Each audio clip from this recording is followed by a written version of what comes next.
오늘은 우리를 위해 십자가에 죽으셨을 뿐만 아니고 부활하셔서 우리의 왕이 되신 주님의 부활을 특별히 감사하고 기뻐하는 절기입니다. 여러분 안에 또 여러분의 가정과 우리 교회에 부활의 주님의 생명이 또 기쁨이 소망과 능력이 넘치시기를 주의 이름으로 축복합니다.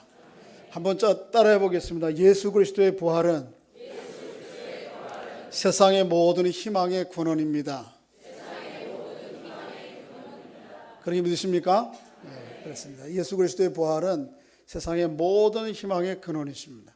어떤 삶의 고난과 역경, 절망과 어둠 가운데 있어도 부활의 주님을 믿는 사람, 그 생명이 그 안에 있는 사람은 다시 일어나고 회복할 수 있습니다. 그런 은혜가 여러분에게 있기를 주의 이름으로 축복합니다.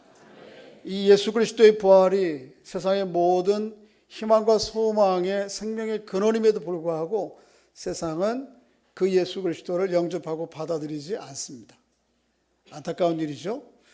근데 그뿐만 아니고 종종 예수 믿고 신앙생활을 하는 사람들 가운데서도 이 부활하신 주님에 대한 믿음이 없고 그 부활의 주님을 마음 가운데 영접하고 동행하지 않으므로 예수 믿지 않는 사람들과 별 다름없는 모습으로 그런 삶의 상황으로 인생을 살아갈 때가 있습니다.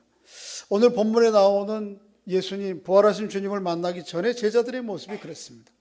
그렇지만 부활하신 주님을 만나게 되면 삶은 전혀 달라질 수 있습니다. 오늘 본문 가운데에서 부활하신 주님을 왜 제자들이 경험하지 못했는가? 어떻게 경험할 수 있는가? 그리고 부활하신 주님을 만났을 때에 우리가 어떤 능력으로 세상을 살아갈 수 있을까 하는 것들을 살펴보기를 원합니다. 예수님께서 십자가에 죽자 제자들이 다 사방으로 흩어졌습니다. 이유는 뭐죠? 예수님의 죽음이 그들에게 큰 실망과 절망으로 다가왔습니다. 만일 그들에게 부활의 주님에 대한 소망과 믿음이 있었다면 주님이 여러 번 말씀하셨거든요. 내가 장차 십자가에 죽게 될 것이고 3일 만에 부활하여 하나님의 능력과 생명을 세상 가운데 드러내 보여주실 것이다. 여러 번 말씀하셨는데 이 말씀을 믿었다면 제자들이 낙심하고 절망하고 흩어지지 않았겠죠. 주님이 말씀하셨던 그때가 과연 오는구나. 그리고 예루살렘에 모여서 기도하면서 그 시간을 기다렸을 것인데 제자들은 그렇지 않았습니다. 다 흩어졌어요. 사방 뿔뿔이. 오늘 본문 가운데 나오는 예루살렘으로 향해 갔던 두 제자도 그 여러 제자들 가운데 하나였습니다. 이 제자들은 혼란스러웠습니다. 혼란스러운 것이 단순한 혼란이 아니고 마치 이런 것입니다. 길을 가다가 예측하지 않았던 낭떠러지가 툭 떨어졌는데 이게 도대체 어디서 떨어진 거지? 또 앞으로 어떻게 이 길을 가야 될지 이렇게 당황스러움이 그들에게 있는 것이죠.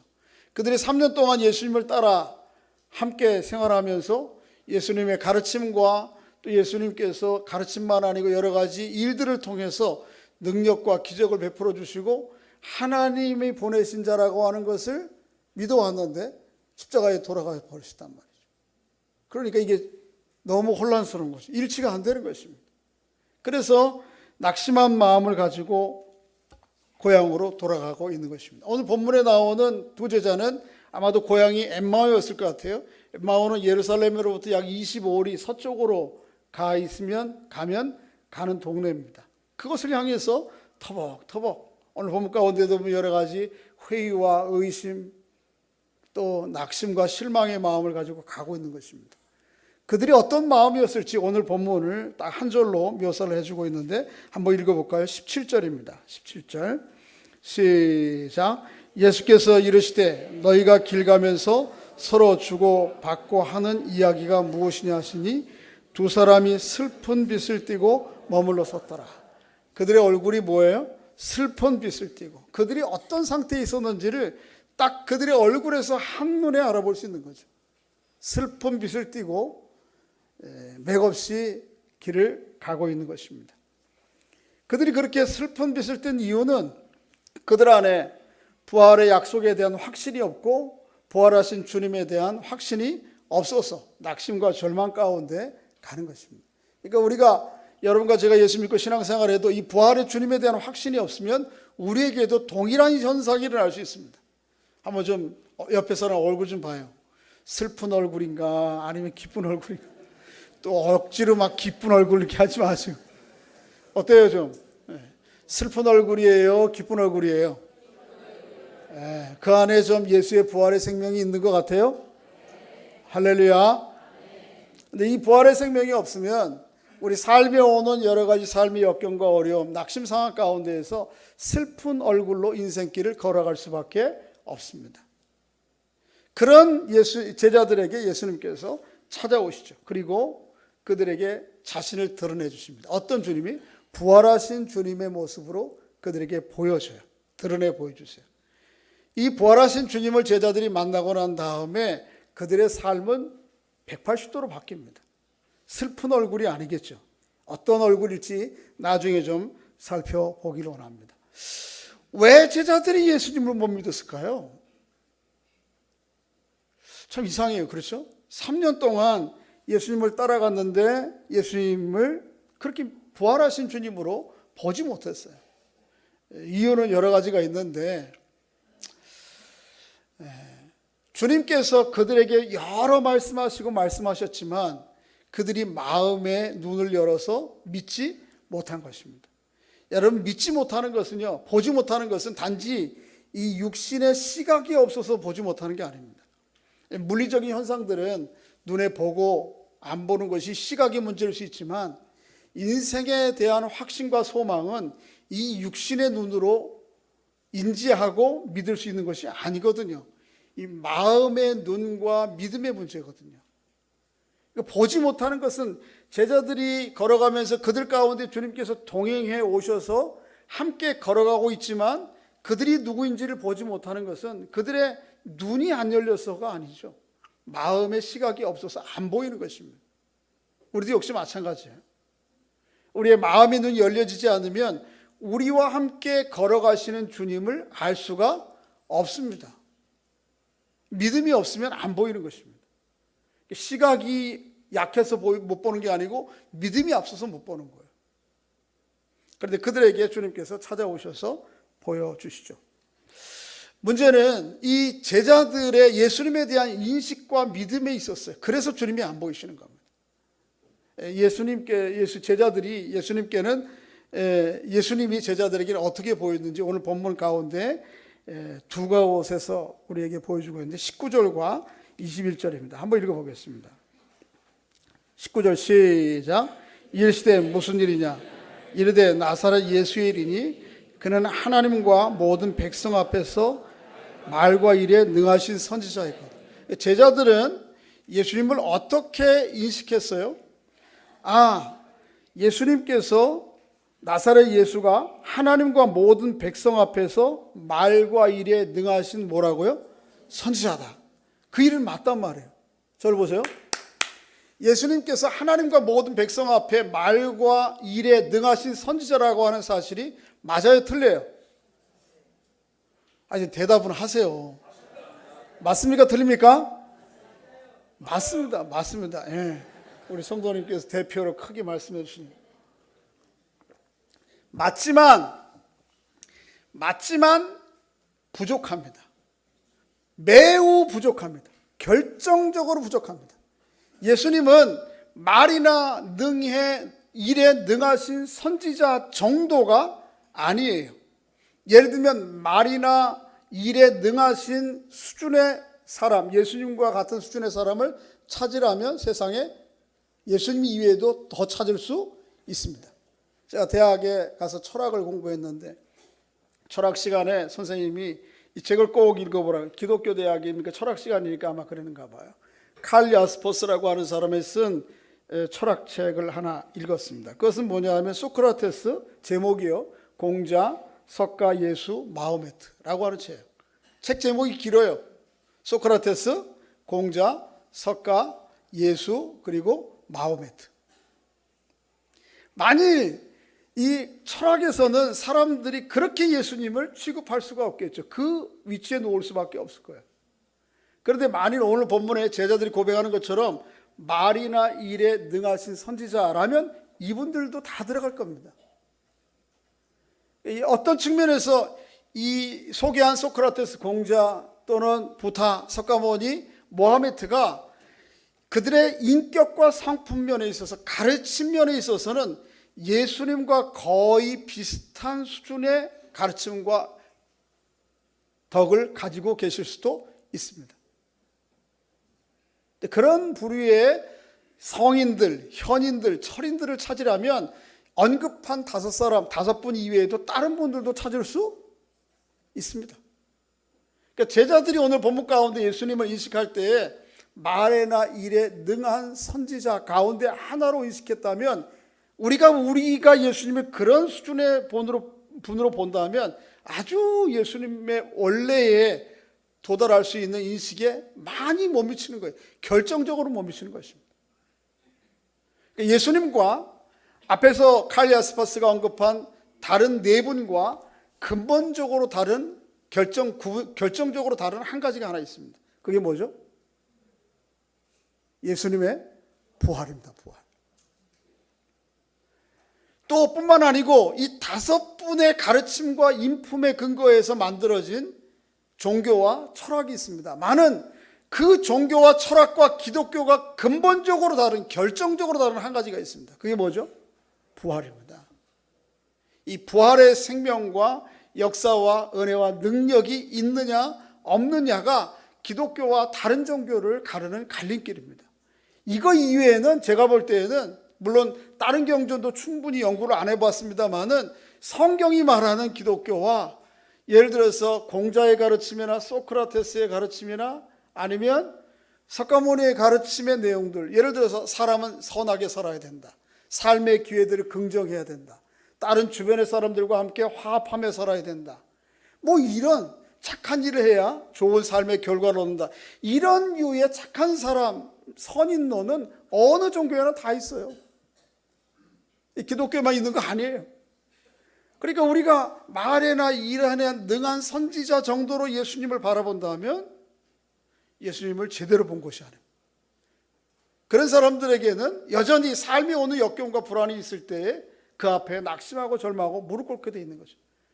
성도에게는 그들과 근본적으로 다른 것이 하나 있어요. 그게 뭐죠? 부활이에요. 기독교가 다른 종교와 철학과 근본적으로 다른 한 가지는 뭐죠? 이 부활입니다. 여러분과 제가, 우리 교회가 이 예수 그리스도에 대한 부활에 대한 확신과 소망이 없다면 우리는 여러 여타한 다른 종교와 다른 신앙인들과 다름이 없는 것입니다. 이게 제자들의 시각의 한계였어요. 예수님에 대한 인식의 한계였습니다. 두 번째는 오늘 21절 한번 읽어보겠습니다. 21절 시작. 이스라엘을 속량할 자라고 바랐노라. 이뿐 아니라 이 일이 일어난 지가 사흘째. 자, 우리는 이 예수가 이스라엘을 속량할 자로 바랐다. 이 말이 맞아요? 틀려요? 하여튼 질문은 공포예요. 우리 교회에서는. 예수님께서 이스라엘을 구속할 속량할 자인 것이 맞아요? 틀려요? 맞습니다만은 현격하게 부족한 거예요. 그 정도가 예수님은 아닙니다. 이스라엘만 구속할 뿐만 아니고 이스라엘을 뛰어넘어서 세상의 모든 열방과 만민들을 구속할 뿐이죠. 할렐루야. 이게 제자들이 부활하신 예수 그리스도 이전의 예수 그리스도에 대한 제한적 시각과 믿음이었습니다. 우리가 만일 예수 그리스도를 그런 수준에 머물러 있다면, 인식하고 믿는다면 우리도 여전히 다를 바가 없다는 것이죠. 이런 제자들에게 주님께서 찾아오셔서 그들의 생각과 마음의 문을 열어주시기 위해서 찾아오시고 그들과 동행하십니다.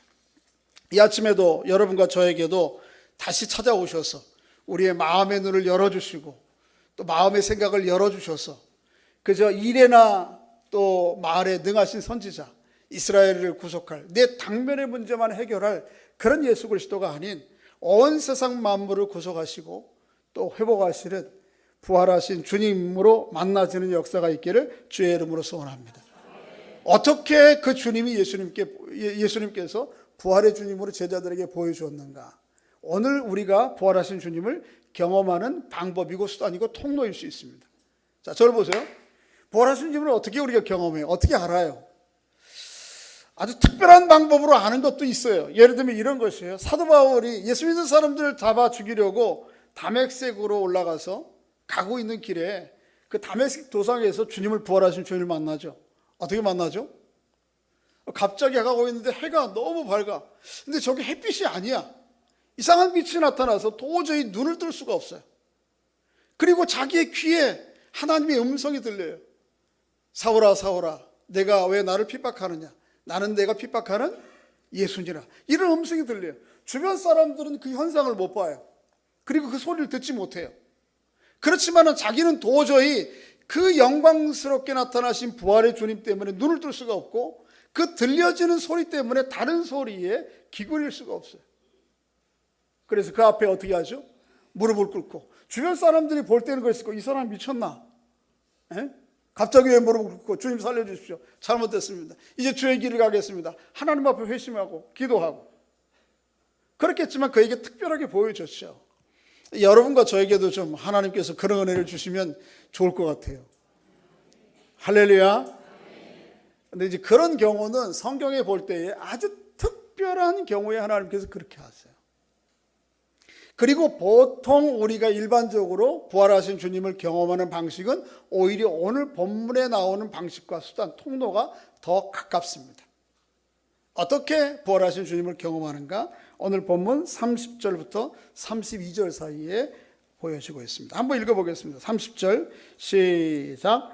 그들과 함께 음식 잡수실 때 떡을 가지사 축사하시고 떼어 그들에게 주시니 그들의 눈이 밝아 그인 줄 알아보더니 예수는 그들에게서 보이지 아니하시니라. 거기까지만. 첫째는 30절 31절에 있는 말씀, 이런 형태로 주님이 우리에게 보여주세요. 자 보세요. 낙심하고 고향길을 향해 가는 제자들에게 주님께서 가까이 오셔서 동행하시면서, 그렇지만 그인 누군지를 몰라요. 길을 가는 거예요. 그런데 예수님께서 가까이 오신 주님께서 27절에 있는 말씀처럼 모세 오경에서부터 시작해서 선지자의 모든 걸, 이것은 구약에 있는 모든 내용, 성경 전체의 이야기를 설명하시면서 주님께서 왜 십자가에 죽으셔야 되고 그 이후에 어떤 일이 일어날 것인지에 대해서 말씀을 하세요.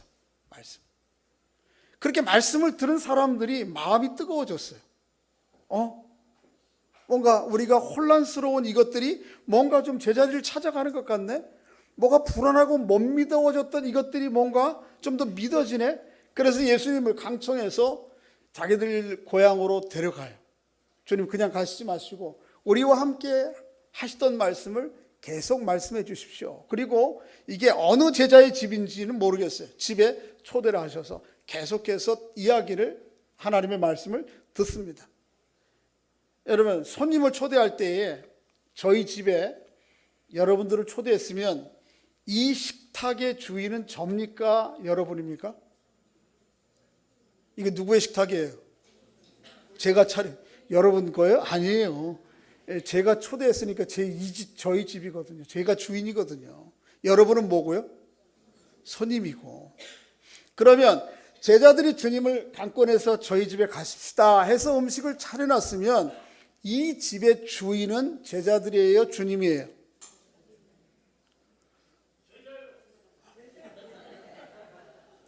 아니, 제자가 자기 집에 손님을 초대했으면 그 집의 주인은 누구예요? 제자고 초대된 사람은 누구예요? 예수님이잖아요. 손님이잖아요. 그런데 오늘 본문에 자세히 보면 식탁을 차려놓고 음식을 드실 때에, 다시 한번 읽어보겠습니다. 30절 읽어보겠습니다. 시작. 그들과 함께 음식 잡수실 때 떡을 가지사 축사하시고, 저를 보세요. 음식을 주인이 내어서 나눠줘야 됩니까? 손님이 일어나서 뜯어서 나눠줘야 됩니까? 주인이 일어나서야 되는 거예요. 오늘 제자가 한 게 아니고 누가 해요? 예수님께서 일어나서 떡을 떼어서 감사하시고 축사하시고 나눠준다. 이 식탁의 주인이 누구예요? 그 제자가 아니고 누구예요? 예수님이에요. 예수님. 여러분 잘 기억하셔야 돼요. 부활은요, 사도 베드로가 다메섹 도상에서 경험했던 것 같은 특별한 이상한 현상으로 우리에게 일반적으로 경험되지 않습니다. 그 부활하신 주님은 예수님께서 하나님의 아들이심과, 그리고 그 아들이신 예수님께서 이 교회 안에만이 아니고 저 예루살렘 성전만이 아니고 우리가 매일 대하는 식탁, 우리의 일상의 삶의 현장의 주인 되신다라고 하는 것을 믿음으로 고백하면서 그 자리를 내어드리는 그 자리에서 부활하신 주님을 경험합니다. 그러니까 여러분, 부활의 주님을 특별하게 경험하는 게 아니고요, 아주 일상적으로 경험하게 되는 것입니다. 여러분이 매일 아침 저녁에 깊은 잠을 자고 일어나서 맞게 되는 그 식탁에서, 이 식탁의 주인이 누구시죠? 주님이라만, 주님으로 인정하고 그 식탁을 받기만 한다면 부활의 주님으로 주님은 여러분들에게 경험되어질 것입니다. 아침에 깊은 잠을 자고 출근을 하기 위해서 나섰는데 아침 햇살이 떠오르잖아요. 그 아침 햇살을 통해서도 부활하신 주님의 음성을 듣게 될 것입니다. 이 봄이 얼마나 아름다워요, 그렇죠? 이 봄에 피어있는 저 목련 터지기 시작한, 이제 잎이 터지기 시작한 버들잎을 보면서도 부활하신 주님의 음성, 손길을 경험하게 될 것입니다. 만일 여러분이 머물고 있는 모든 일상의 현장의 주인이 누구시라는 것을, 주님이시라고 하는 것을 고백함으로 그 자리에 임하기만 하면 우리의 모든 일상의 영역이 부활하신 주님을 만나고 주님의 손길을 경험하고 주의 음성을 듣는 그 자리인 것입니다. 그런 하나님의 은혜가 여러분과 저에게 있기를 주의 이름으로 소원합니다. 제자들은 그것을 믿지 못한 거예요.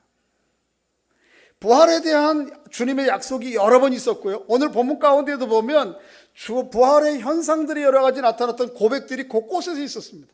그러면서 그걸 믿지 못했어요. 한번 22절 한번 읽어볼까요? 22절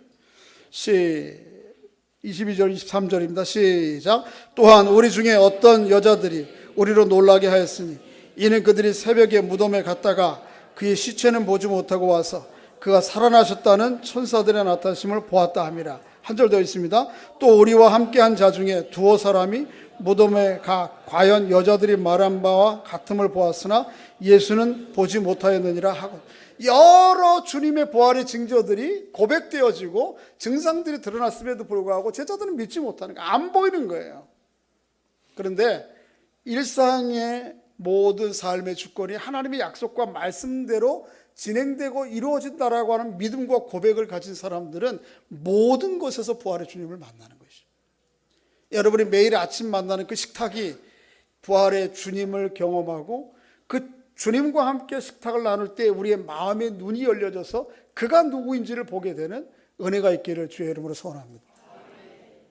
또 이 계절이 그래요. 여러분의 삶의 모든 현장이 다 그런 것입니다.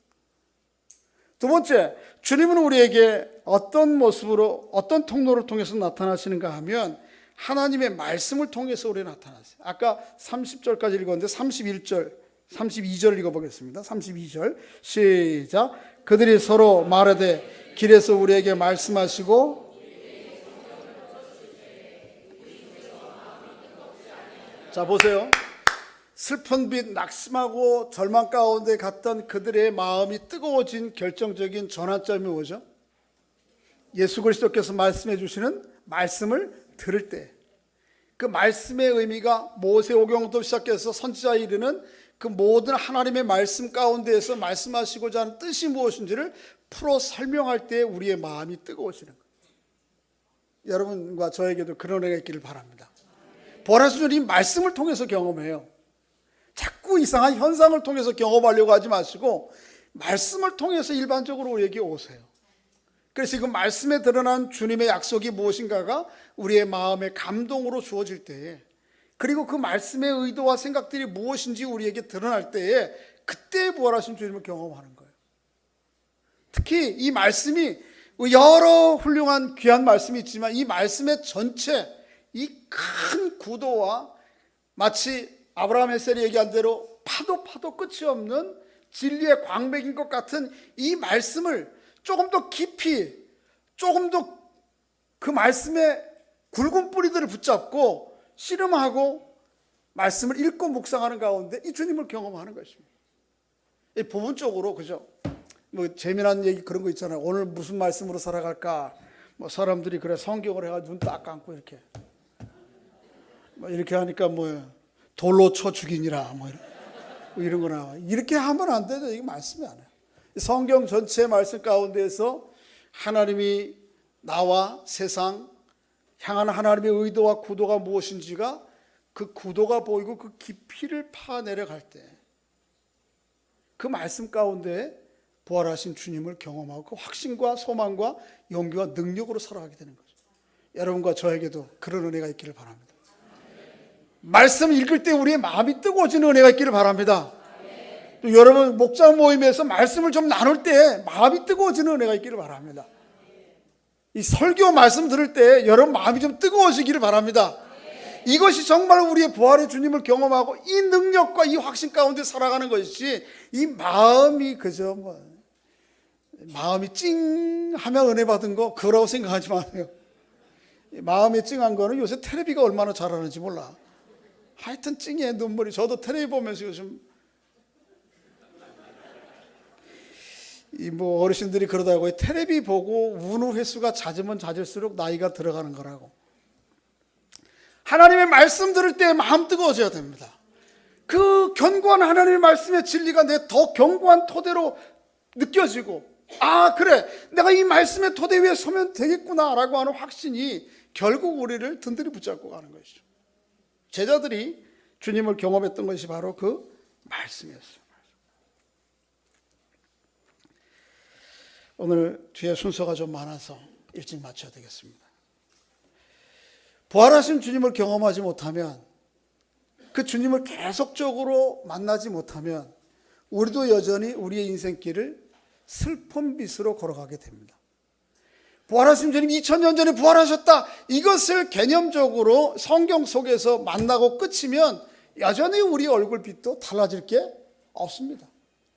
이 부활의 주님을 늘 날마다 반복해서 말씀 가운데서 만나야 되고, 이 부활의 주님을 날마다 우리 일상의 현장 가운데서 만나고 경험돼야 됩니다. 만일 여러분이 이 말씀 가운데 마음을 여시고, 그게 여러분이 개인적으로 읽는 것인지 공동체에서 나누는 건지 설교를 듣는 것인지, 이 말씀을 읽을 때 마음이 뜨거워지면 이거 가지고 우리 사는 것입니다. 또 뭐예요?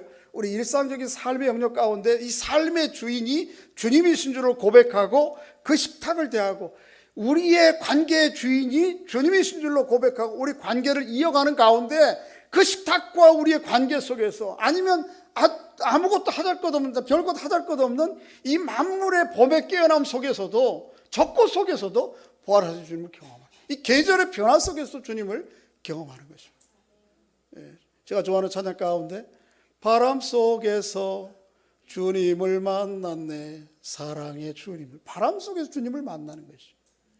그 일상에서 만나는 부활의 주님, 말씀 가운데서 만나는 부활의 주님이 우리를 살아가게 하고, 어떤 삶의 역경과 고난과 절망 앞에서 무릎 꿇지 않고 다시 일어서게 하는 소망의 근거요, 용기와 생명입니다. 자, 오늘 이 주님을 만난 제자들이 어떤 모습으로 바뀌었는지 한번 좀 살펴보겠습니다. 33절부터 35절 읽어보겠습니다. 시작. 곧 그때 일어나 예루살렘에 돌아가 보니 11 제자 및 그들과 함께한 자들이 모여 있어 말하기를, 주께서 과연 살아나시고 시몬에게 보이셨다 하는지라. 두 사람도 길에서 된 일과 예수께서 떡을 떼심으로 자기들에게 알려진 것을 말하더라. 할렐루야. 부활하신 주님을 만난 경험한 이 두 제자는 주저없이 즉시로 어떻게 하죠? 왔던 길을 돌아갑니다. 내려왔던 길은 슬픔의 빛으로 걸어 내려왔습니다만은 올라갈 때는 어떤 모습으로 갔을까요? 제가 볼 때는 내려왔을 때의 모습으로 터덜터덜 걸어 내려올 수가 도저히 없었을 것입니다. 올라갈 수가 없어. 뛰어 올라가. 그들의 얼굴에는 어떤 빛이었을까요? 말할 수 없는 기쁨과 감사와 소망과 용기로, 지금까지는 슬픈 빛으로 어떻게 하면 이 난국을 좀 모면해볼까 보신의 마음으로 내려왔을지 모르지만, 이제는 어떻게 해요? 죽음도 두렵지 않다는 마음 가지고 뛰어 올라갔죠. 예루살렘에 제자들이 모였던 곳에 가보니 이미 그곳에 11 제자들이 모여 있습니다. 그리고 각기 하나님 부활하신 주님을 만난 각기의 고백으로 하고 있어요. 여자들도 와서 우리가 부활하신 주님을 만났다. 베드로도 어떻게 해요?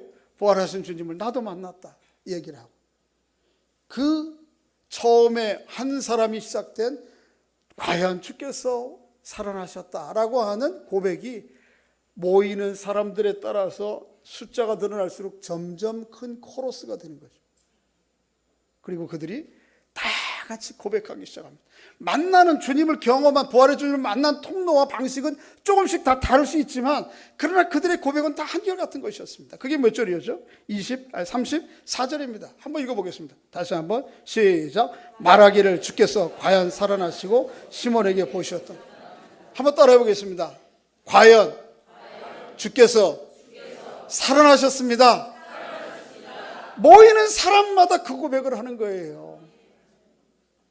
그래서 두 제자도 어떻게 하죠? 자기들이 만난 주님, 그들은 뭐를 통해서 떡을 떼어 주실 때 눈이 열려져서 보게 만난 그 주님, 말씀을 설명해 주실 때 뜨거워졌던 그 주님, 그 경험한 것을 그들도 고백하고 있습니다. 그래서 이 찬양은 과연 주께서 살아나셨다라고 하는 고백이 처음에는 한두 사람의 고백이었는데, 시간이 가면 갈수록 어떻게 해요? 큰 코러스가 되고 전 우주의 코러스가 돼서 오늘 우리에게 온 거죠. 이제 누구의 차례죠? 누가 그 일에 각자의 부활하신 주님에 대한 감격과 기대를 가지고 우리의 각자의 선율로 함께 그 코러스에 동참해야 될 자리, 시간이 우리에게 온 것이죠. 이제 누가 그자 다음 차례예요? 여러분과 저의 차례죠. 여러분과 저를 통해서 내 안에 오신 주님, 부활하신 주님을 만남으로 그 감격과 기쁨이, 우리들도 오늘 본문에 나오는 제자들과 함께 연합해 찬양했던 것처럼 과연 주께서 살아계신다, 살아나셨다 라고 하는 고백과 감격이 여러분과 저의 삶 가운데 있기를 주의 이름으로 축복합니다. 한번 크게 외쳐보겠습니다. 과연 주께서 살아나셨습니다. 할렐루야. 서로 옆에 분들에게 좀 확인해 주시기 바랍니다. 과연 주께서 당신을 위해서 부활하셨습니다. 할렐루야. 이 부활의 소명과 능력으로, 생명으로 남은 생애를 살아가시고 남은 생애 일상적인 삶 가운데 그 주님과 동행하는 은총이 있기를 주의 이름으로 축복합니다.